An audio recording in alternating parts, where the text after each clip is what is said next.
Hello, hello, hello. It's been a while since I've been on here, but I want to come on and talk about this Purdue game against Indiana State. And first of all, I want to give some respect and thanks to my guys, Mike Shandrick and Kyle. Mike Shandrick was the equipment manager of the football team when I was there. Now he's the equipment manager of the entire Purdue University. And Kyle is now the equipment manager of the Purdue football team. And I just wanted to say thank you for, I mean, dude, look at the gear, man. Dope ass gear. I mean, killer, first of all. So I want to make sure I get that out of the way. Secondly, I want to give a huge, huge congratulations to Ryan Walters and the Purdue Boilermakers for coming out and putting to rest Indiana State University, because here's the thing, you never know what's going to happen with a small, I don't want to say smaller team, but a team that has nothing to lose, right? Because there's great players at every level. And for them to come out and post a shutout, and a huge congrats to Kevin Kane. It's hard to post a shutout. I don't care if you're playing in a rec football league. It's hard not to give up 1 point. So first of all, to have a shutout, amazing. To put up, what was it, 42? Just make sure here. I think it was, 49-0. I mean, that's how you want to start the season, especially a season that has such a hard schedule as we have, man. We got a tough schedule. I mean, our next game is Notre Dame. They're back on the schedule, which I think Notre Dame should be on our schedule every year. Such a great rivalry for the Shillelagh. But I wanted to make sure to give respect where respect's due. So congratulations, Ryan Walters. I thought Graham Herrick called a great offensive game. And I'll get into who he is and why I respect him, not only as a coach, but as a former player. I mean, one of the greatest college quarterbacks that's ever played the game. And then obviously Kevin Kane, our defensive coordinator, who posted a shutout. And like I said, man, that's very, very, very hard to do. Very, very hard to do. So yeah, I guess let me get started with this. So one thing that I love is that Purdue is in the top 10 for transfers. This past transfer portal. So that means a lot to me, because nowadays college football players, they have a serious choice. They can sit through and they can pick, and they can actually almost somewhat recruit colleges, right? And if you have guys that are choosing out of all the universities in the country to come to Purdue, that means a lot. That means a lot, one, about the coaching staff. That means a lot about the university as itself. And it means a lot about the community of West Lafayette. So I love hearing that. And when I was watching this game, obviously, I think Hudson Card, sorry. I think he's a very, very, very talented quarterback. And I think you saw that yesterday. I think in the first half, he had only one incomplete pass. I think what was he? 18 of 19 for like 180 and 3 touchdowns. And again, I don't care who you're playing. And I take this quote from a guy I play with, Nico Kudavidi. He's a great linebacker, great friend of mine. Played 10, 11 years in the NFL, played in 2 Super Bowls. He goes, that's hard to do if you got 11 pumpkins out there. So for him to be able to do that it shows his improvement from last year and being year 2 in Graham's system. But one thing I love And I don't know if it's because I most of the time I played against tight ends, and that was I love tight ends, and Purdue's had a great history of tight ends. One being the guy I played with, Tim Stratton, won the John Mackey Award.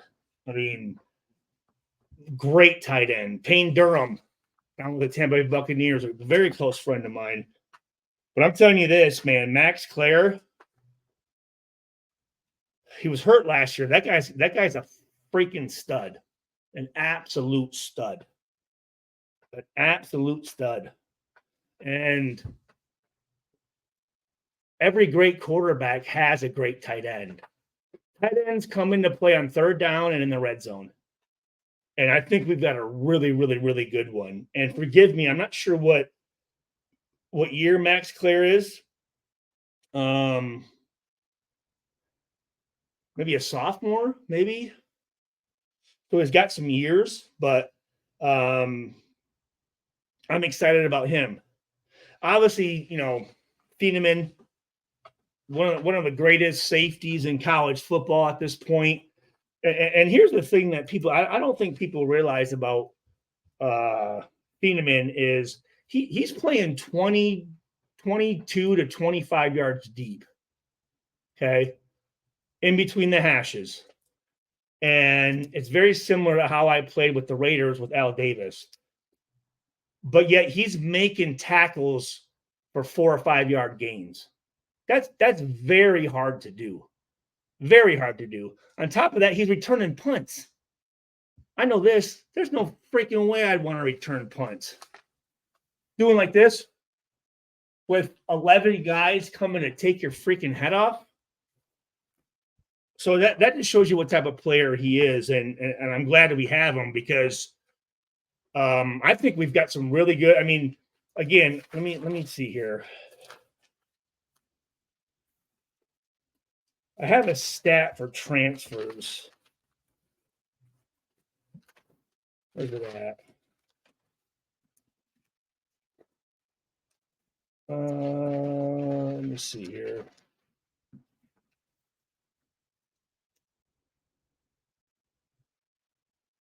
I think we got like 40 transfers or something. I mean, I write down a million fucking things. I guess I didn't write down that.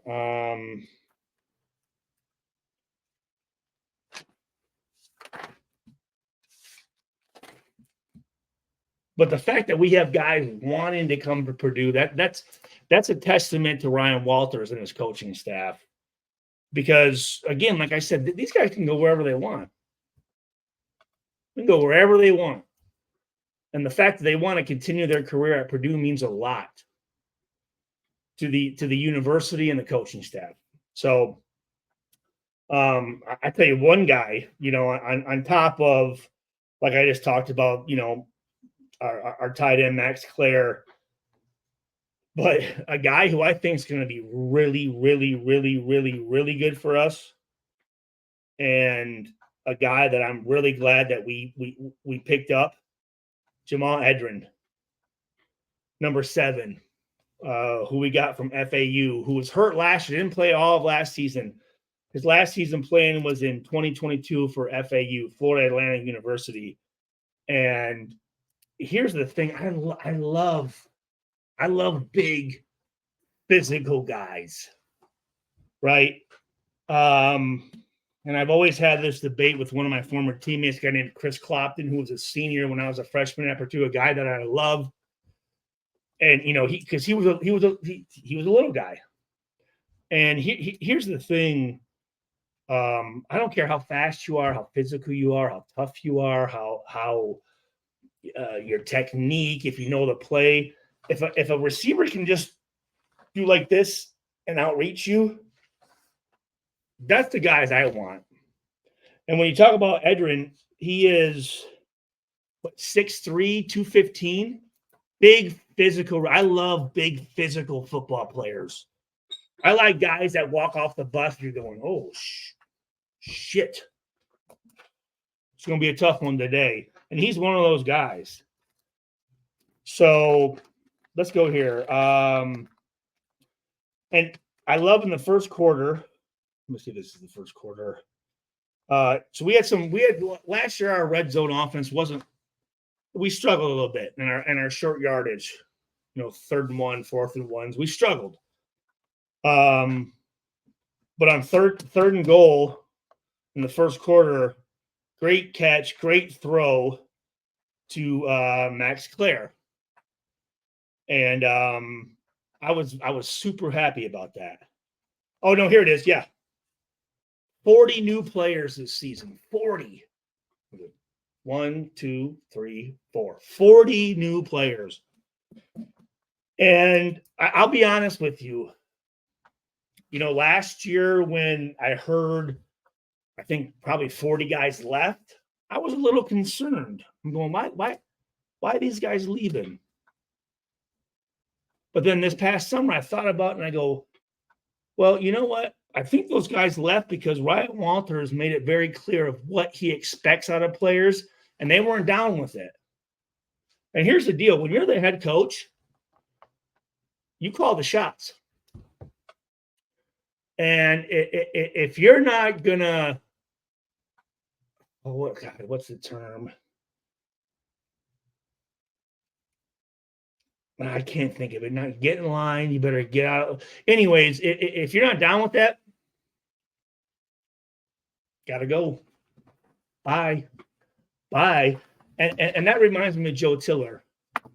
And again, anytime I talk about Joe Tiller, one of the greatest coaches I think ever. Great man.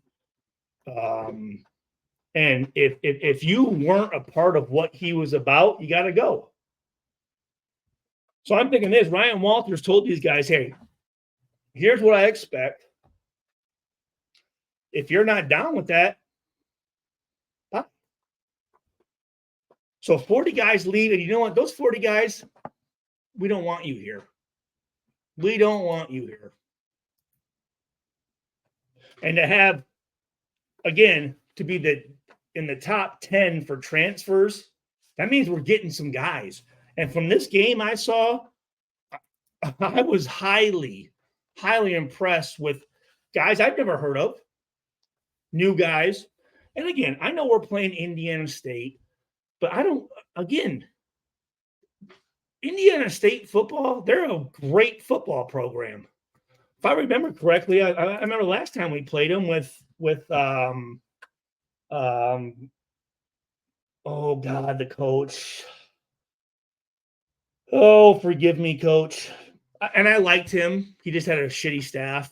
We won by a field goal last time we played Indiana State University. And here's the deal I tell people all the time. The worst team in Division III football has the majority of the world's greatest athletes. So Indiana State has some guys, trust me. So to be able to compete and shut them out, win 45-0, that means a lot. But again, these guys can go anywhere. And one thing, when I was listening, and I love Jay Lehman, the guy that was announcing, played at Illinois. When I had my own radio show here in West Lafayette, he came on, and a guy I respect the hell out of. Great player. Great player. Football IQ out of the roof. He said that one thing that players like about Ryan Walters is they can relate to him. And that's huge. To be able to relate to your head coach, that's a big thing. Because as a 17, 18-year-old young man, well, maybe not man, I'd say boy, because we're not even close to being men at that age. Your head coach becomes your new father. And one of the things that recruits are saying that Walters has a high football IQ, and that's super important. I played with some great players, and I was very fortunate to play with some great players. And I played with guys that had very high football IQs. Warren Sapp, one of the highest I've ever been around. Charles Woodson, Nnamdi Asomugha, Ted Washington. These are guys that Randy Moss, Tim Brown, Jerry Rice, Rich Gannon, guys that had very high football IQs.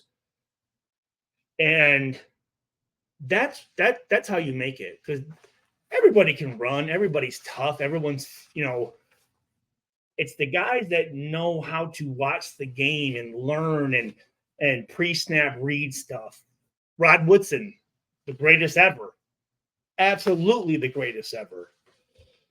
As far as athleticism and football IQ, the greatest. And that's what recruits are saying. I like Ryan Walters because he has a high football IQ. The other thing is Ryan Walters said that he's only picking football players that love football. And I loved hearing that. Because again, you can look the part, you can run around, and you can make catches. But if you don't love football, you're not going to make it. And that's one thing Joe Tiller did. Joe Tiller picked guys that were football players, a.k.a. guys that loved football. So I loved hearing that. I think Breedlove, number 10. And some of these guys I'm just learning right now, so forgive me, but number 10, Breedlove, a guy I was very, very impressed with. Also, a guy that we got as a transfer, Reggie Love. I love, no pun intended, I love big physical running backs. Because here's the deal. As a defender, those big running backs will wear you down. I'm under the impression, or not impression, but if I was an offensive coordinator, I'd run until you make me pass. Just keep handing it off. Bam, bam, bam. And then guess what? Those safeties start coming down, coming a little closer. And then you know what you do? Hit them over top. But Reggie Love he's a physical running back, guys.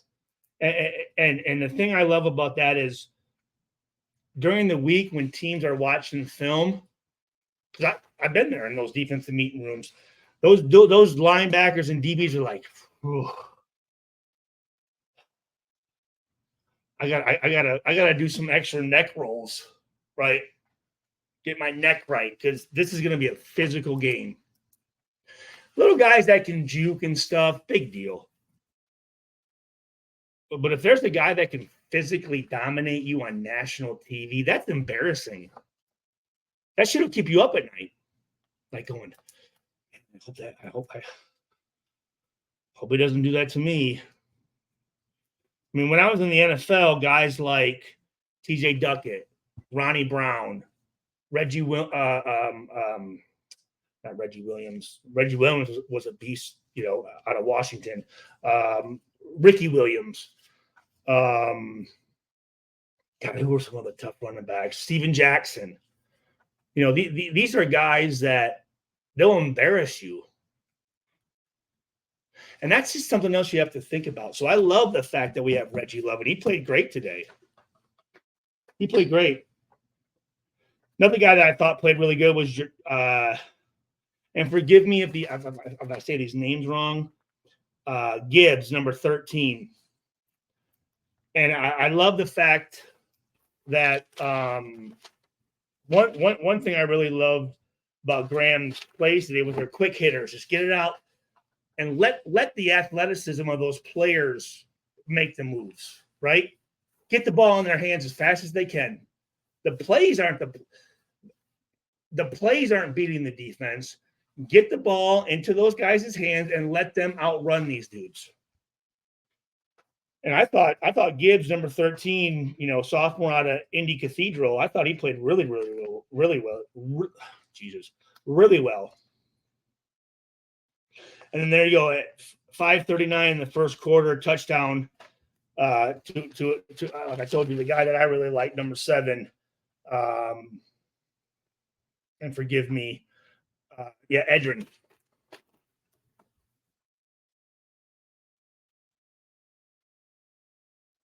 Let me see here.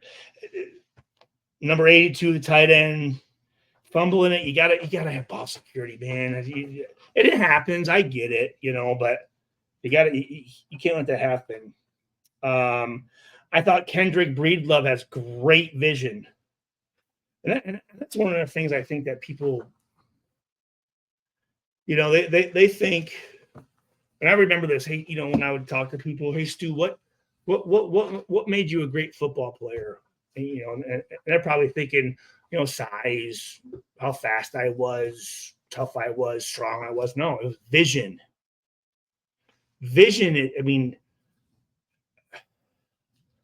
it's up there. I don't know, but obviously you have to have the size and you do have to have the speed, but you got to be able to see what the fuck's going on.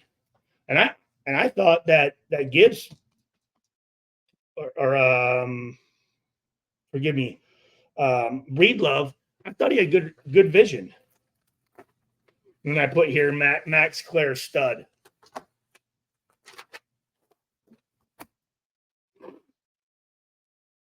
Well, so again, here you talk about Graham Harrell. Who was Graham Harrell?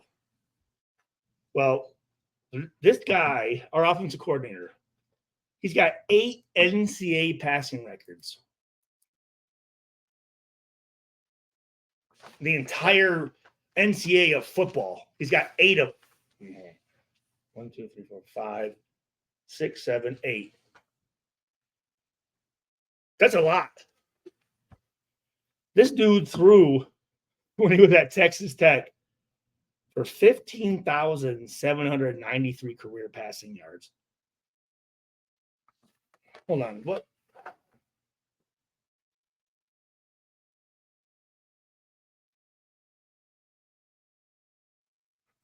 Let me just divide that by 4.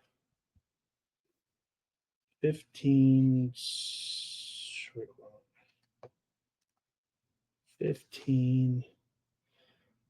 793 divided by 4. That's almost 4,000 yards every year of his career. That's a fucking shit ton of yards. And back then, the Big 12 was really good.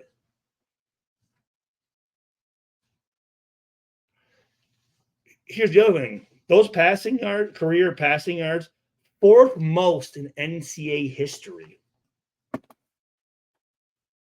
I don't give a fuck who you are.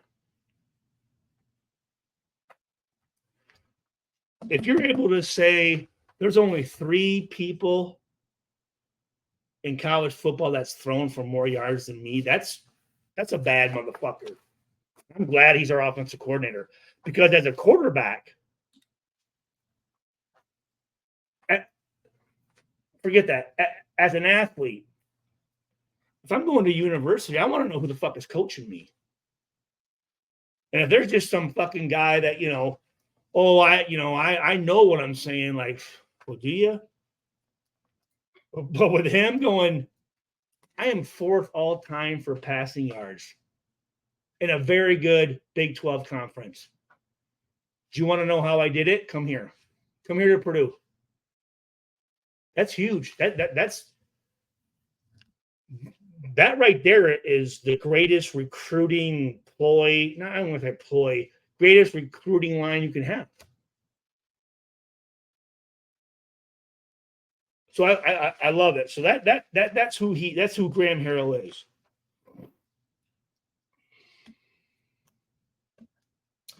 Let me see here. Well, here's the thing. Like, I mean, if I'm not mistaken, I think we had 7 different guys had touchdowns.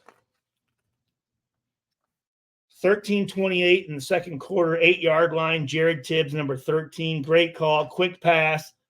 Let the players do the rest. He had just 5 catches last year, and he's a guy that's I'm yeah, and here I know I'm kind of skipping around a lot, but our defense, one thing I love was our backside discipline. And that's all coaching. It is. Backside discipline is completely the coach, Kevin Kane, going, guys, if the ball goes away, We got 8 or 9 guys over there. That's not your play to make. You play the backside, and if he comes back, it's an easy tackle. And we saw that tonight. That's all coaching.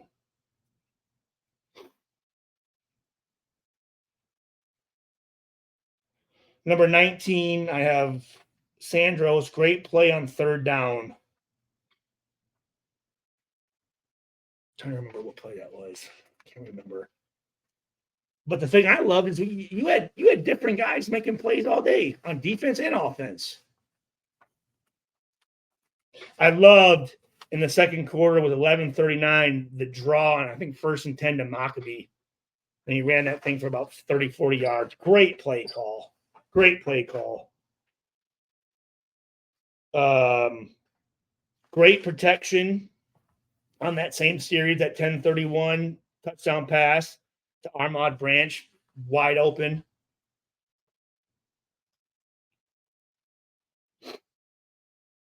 I will say this.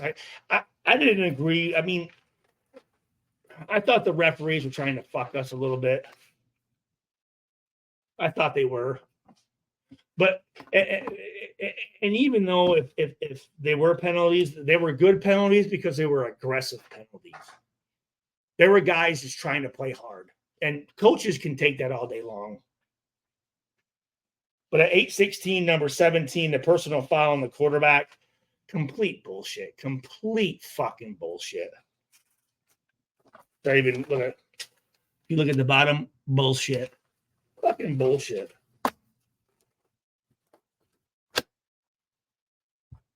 And then with 3:44 in the second quarter, holding on Josh Salas. Forgive me if I'm not saying his name correctly. Number 74, the left tackle.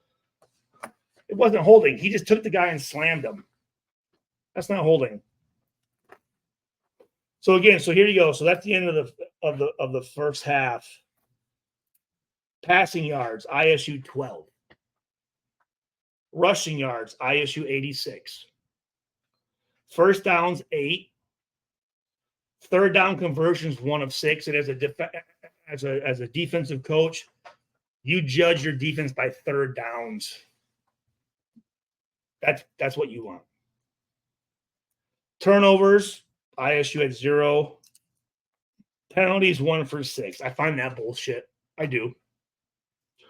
You look at Purdue passing yards, 181. Rushing yards, 98. First downs, 13. Third downs, 3 of 5. That's a win. Turnovers, the 1, the fumble, big deal. With the penalty, 6 for 60 yards. I think it wasn't selfish plays. It wasn't, it was guys just being aggressive. I mean, I think half of those were bullshit.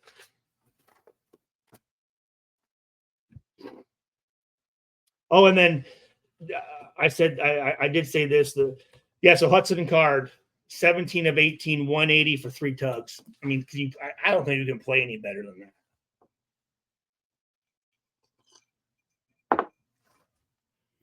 But what I love is they went back to their script, the first half script, and threw the screen pass to number 7. It was a great play.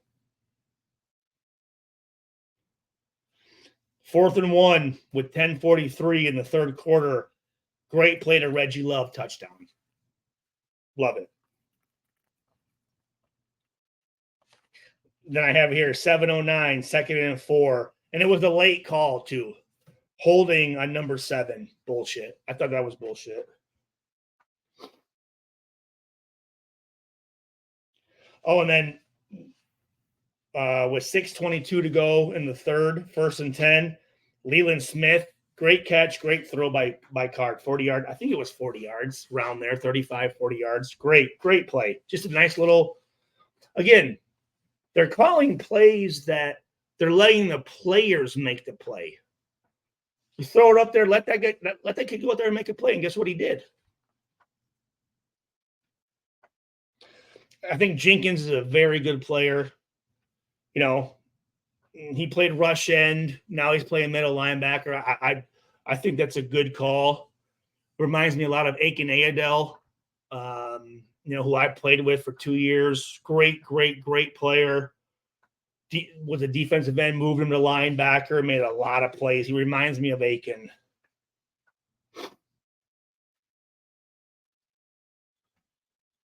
Oh, and then so Ryan Brown, the quarterback. He had one game last year against Northwestern. He went 12 of 16 for 104 yards, 0 touchdowns and 2 interceptions. I will say this. I don't know what his number was in high school,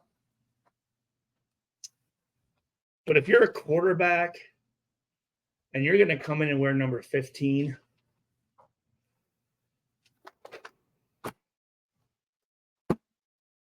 it's very similar to a defensive back going to Michigan and wearing number 2. Like, if that was his number, cool. If that's what he was in high school, cool. But if you're coming to Purdue as a quarterback wearing 15, there's going to be some expectations that are set on you. And I hope, I thought he played well, again, I mean, he's playing cleanup time against ISU's probably cleanup players, but I know if I'm a quarterback, I'm not coming to Purdue wearing 15. I'm not coming to Purdue wearing fucking 12 or 11 either. Greasy and Everett. Or maybe 16. You have to look and you have to pay respect to the guys that were there before and go, hey, if I'm going to wear this number, first of all, the guys that wore those numbers are going to be watching you. So, anyways, that's a side note. I thought in the fourth quarter with 11:29 to go, Reggie Jackson, the running back, I'm really happy with our running backs. I think we have some depth. Number 33, 69-yard run, redshirt freshman. And here's the deal. Great speed, but what made him was his vision. That cutback was amazing. 7-12, number 6, Armand Branch.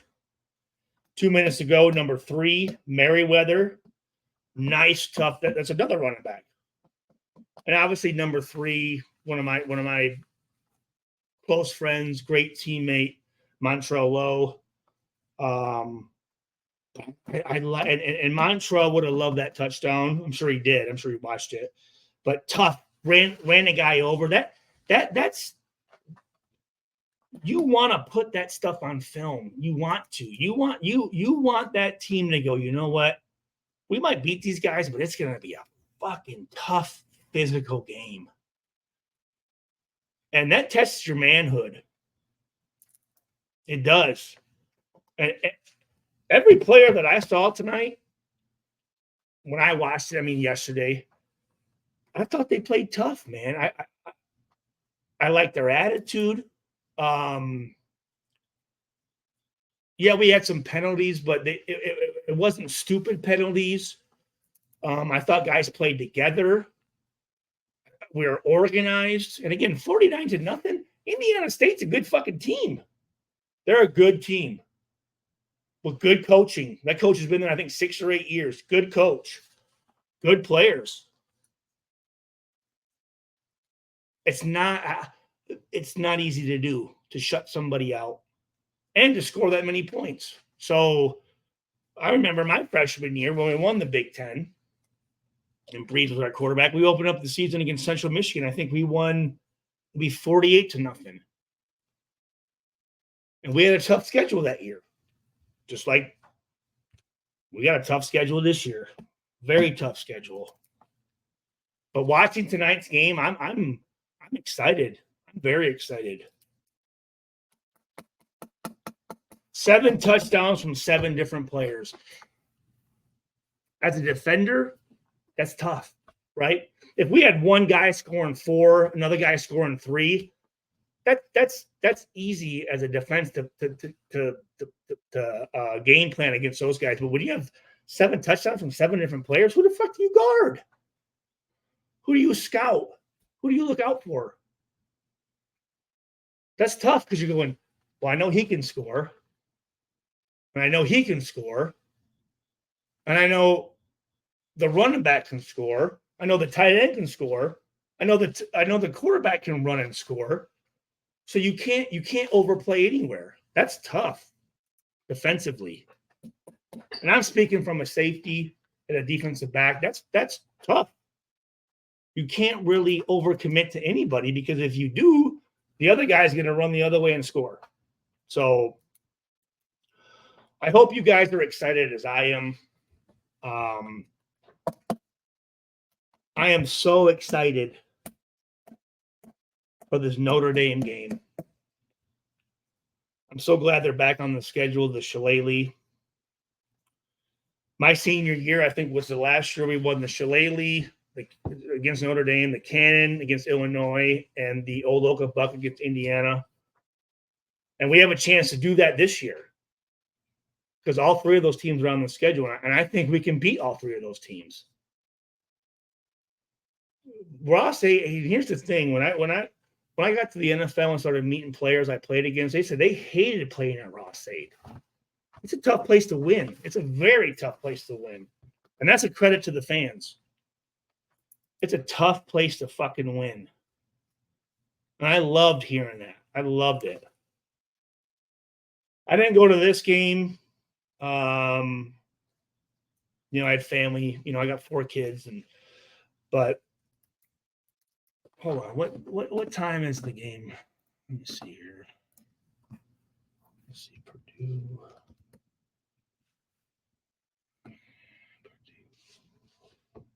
2024 schedule. Let's see schedule. 3:30. The problem is I'm scared if I go to this game, I might end up fighting somebody. That's the problem, man. Some Notre Dame fans are going to say something smart, man. I just can't. I can't let them get away with that shit. But let me just again go back to Ryan Walters and his staff. Phenomenal win. Great way to start the season.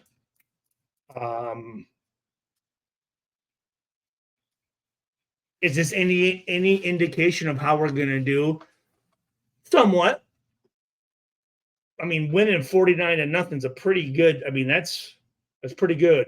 But we're going to know we're going to know a whole lot more after this Saturday against Notre Dame. I don't think Notre Dame's, what are they, ranked number 7th or something? Yeah. Well, that's perfect. Because I think last time I checked, Purdue, that's why we're called the spoiler makers, we've beaten more top 10 teams without being ranked than any other school in the universe or in the country. So I'm excited. Again, 7 different players, 7 touchdowns. I thought on defense you had a lot of guys making plays. It just wasn't one guy. And that's what you want a team. Right? You can have a great player, but here's the deal. If you have just that one great player, if he doesn't play well, the team's fucked. We have a team. And I'm pumped. I'd love to hear your comments. And again, I'm in my career, my best games were against Notre Dame. I loved playing against Notre Dame. Loved it. Because of the player, you want to play against the best, right? And again, with our schedule, you're playing against the best, Notre Dame, at Oregon State. I know Oregon State's lost their coach and all this, but to fly the way out there and play that's going to be a tough fucking game. And then Nebraska. You never know. At Wisconsin. Haven't beaten Wisconsin since my senior year in 2003. Playing up at Madison, and I was very fortunate in 2003 to win. I'm 2-0 against Wisconsin. And both of those were at Madison. That's a tough fucking place to win. At Illinois, That's you don't think that Illinois wants to beat Ryan Walters and his staff? So that's gonna be a tough one. And then we come home and play Oregon, which I hate the Pac-12, which doesn't exist anymore, obviously. But Northwestern have no idea. I'm glad we're playing at Purdue. It's playing up there in Evansville or whatever the hell it was. Tough place to play. At Ohio State's going to be a bitch. That place is. I'm 0-2 up there at Ohio State. That's a tough place to win. And then we're coming home against Penn State. I don't think Penn State. They're ranked number 8 right now. I don't think they'll be that in November, but still a really good team. And I'm telling you this: at Michigan State, to play late November in East Lansing, not easy. Not easy one bit. Not easy. And then at Indiana, which you never know. Never know. So it's a tough schedule, but after watching this game, man, I'm pumped. I'm excited. I hope that you guys are excited. I'm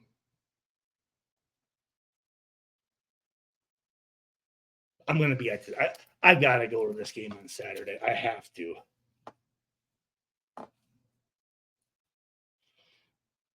I'd say out of all the teams that I always wanted to beat, it'd be Notre Dame, Ohio State, and Michigan. Those were always that and I have most of my friends, guys I played against, are from those 3 teams. Guys I enjoy talking to still to this day. But when it came on the field, man, I wanted to freaking win more than anything else. So,